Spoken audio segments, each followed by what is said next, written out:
एक बड़े प्रोफेसर साहब हैं, मित्र हैं, आपके भी हमारे भी मित्र हैं, उन्होंने कहा कि वो कॉन्स्टिट्यूशन, और ऐसा नॉर्मली होता, मतलब इसमें कोई बहुत हैरानी वाली बात नहीं कि कॉन्स्टिट्यूशन क्लब के लिए कोई एमपी जो है वो लेटर दे देता है, रिकमेंड कर देता है। मान ली इतनी बात तो बुक नहीं किया, मतलब बुक का पैसा वो लोग देते हैं। लेकिन विजय जी, वो प्रोफेसर साहब राहुल गांधी के टीम के भी मेंबर रहे हैं, तो उसमें कोई बात नहीं। मैं तो दूसरी बात बता रहा हूँ आपको, राहुल गांधी की टीम का मेंबर होना अपराध थोड़ी होता है सर।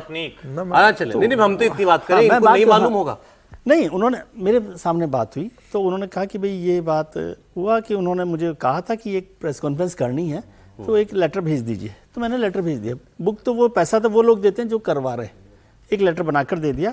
और उस समय वो ये कह रहे थे भाई हमने ये कहा, और मैंने जो आरजेडी की लीडरशिप, क्योंकि उसके बाद उनको ये पता चला कि ऐसे ऐसे हुआ है और ये कॉकरोच जनता पार्टी के लिए है, तो मैंने सबसे पहले अपनी जो लीडरशिप है पटना में उनको बता दिया कि भाई मेरा इससे कोई लेना देना नहीं है। मतलब ये मनोज झा साहब का कहना है, मैं इसमें ये नहीं है कि क्या बात हुई कि नहीं है। और उनका कि मैं इसमें सहमत। राज्यसभाओं को भेज नहीं सकती पार्टी, नहीं भी बताते तो पार्टी इस स्थिति में इनको फिर से राज्यसभा भेज सके। अब तो 25 जो भी है वो डिफेंसिव हो गए ना, इसका मतलब जब उनको पता चला। अब वो डिफेंसिव क्यों हुए, और ये कल 9 बजे क्या होगा एयरपोर्ट पर, कितने लोग आएंगे, आपको क्या लगता है? देखिए, एक तो पहले मैं भी जानता नहीं था, इन चारों को नहीं जानता था, वो दीपके और ये लड़के जो भी हैं तीनों।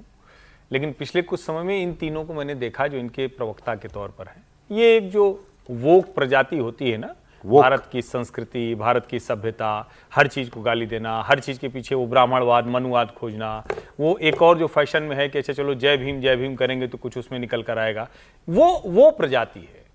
इनमें से कोई भी उनसे कोई लेना देना नहीं है। ये एलीट क्लास के बच्चे हैं। इनको जरा आप इनकी लाइफस्टाइल देखिए, जो कुछ कर रहे हैं, और ये सब इंटरनेशनल प्रोजेक्ट्स के साथ जुड़े हुए हैं।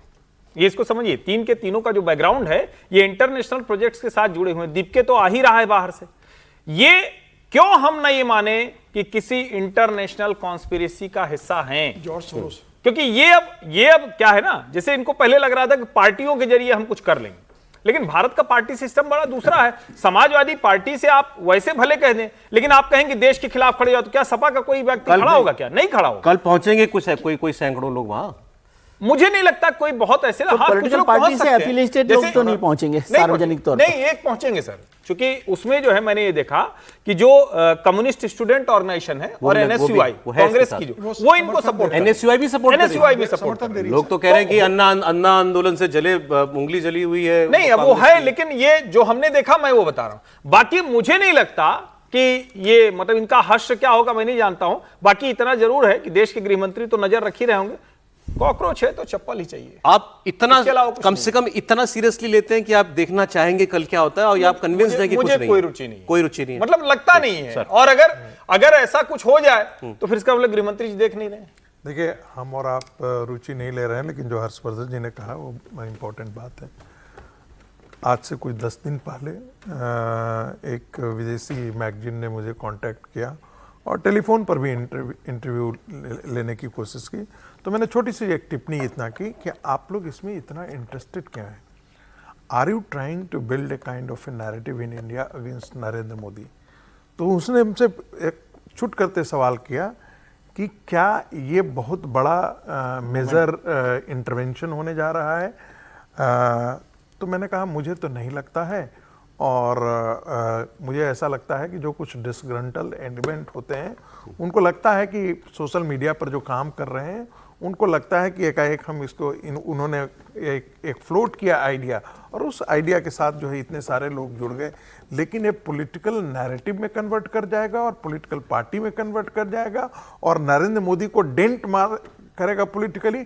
मुझे ऐसी पॉलिटिकल पार्टी बनाने की बात कही है इन लोगों ने, लेकिन कही थी, लेकिन मुझे नहीं लगता कि। लेकिन इंपॉर्टेंट बात यह है कि बाहर की मीडिया इसमें इंटरेस्टेड क्यों है, ले रही है, उस पर स्टोरी कर रही है, तो कहीं ना कहीं नैरेटिव प्लांटेड हैं। बिल्कुल, मैं इसीलिए बात कर रहा हूं। भारत के नौजवानों की समस्या को लेकर विदेश से कोई आएगा, कॉकरोच इस देश के नौजवानों को कह देगा, और उसके बाद कॉकरोच जनता पार्टी बना देगा, फिर आके कहेगा कि हम परमिशन नहीं लेंगे, और ये कहेगा इसी को तो चेंज करना है। आप डेमोक्रेटिक सेटअप को एक तरह से कहें कि ध्वस्त करने की कोशिश कर रहे हैं। संजय राउत जी और उकसा रहे हैं, कह रहे हैं अन्ना हजारे अब जाएं, इनको भी लीड करें, बच्चे अच्छा काम कर रहे हैं। वो हालांकि ताना मार रहे थे वो, तो लेकिन ये नहीं समझे कि अगर अन्ना हजारे चले गए तो किसकी राजनीति बंद होगी। निश्चित रूप से। और मुझे लगता है कि राहुल गांधी हो, उद्धव ठाकरे हो, ये देख रहे होंगे कि कल क्या होता है और इसके आड़ में वो अपना कैसा राजनीतिक स्वार्थ सा सकते हैं। राहुल गांधी या उद्धव ठाकरे या कोई भी, मनोज झा हो, कोई भी इस बात को जानते हैं कि भाई ये फिलहाल कोई बड़ी पॉलिटिकल पार्टी नहीं बनेगी, लेकिन इनकी कोशिश होगी कि इनके माध्यम से नुकसान तो सरकार को कैसे अराजकता उत्पन्न कर सकता है, कैसे होल्ला हो सकता है, कैसा मिस क्रिकेट किया जा सकता है, उससे कोशिश करेंगे। और पानी का बुलबुला है, मुझे लगता है कोई पानी का बुलबुला है, जितने तेजी से उभरा खत्म हो जाएगा। स्टॉर्म इसको आज इतना नहीं, स्टॉर्म ऐसा नहीं है। और आज हर दिन ये समझना कि नरेंद्र मोदी के खिलाफ ये कर देंगे, नरेंद्र मोदी के खिलाफ जिनको करना वो तो अभी कर नहीं पा रहे हैं यहाँ बैठे हो तो अलग मुद्दा है। लेकिन हर चीज को खारिज करना जो है ना, इस आदत को हमें छोड़ना हम तो चाहिए। कह रहे हैं, देखते हैं सुबह। हाँ, तो इसको देखते हैं कि क्या हो रहा है क्या नहीं हो रहा। और सोशल मीडिया एक पावरफुल प्लेटफॉर्म है आज दुनिया भर में, और उसका एक और बड़ा काम है जो प्रोफेसर साहब ने भी कहा कि वो इंटरनेशनली एक वो है, ग्लोबल विलेज बना दिया सोशल मीडिया ने। तो इसलिए उनको किसी भी तरह से खारिज करना, इसको वो India against corruption, Anna Hazare, नहीं, वो वैसा नहीं है, कंपेयर करना उससे बात वो बनती ठीक है नहीं है, क्या? वो बात नहीं बनती। लेकिन फिर भी मैं 100% खारिज करने के पक्ष में नहीं रहता।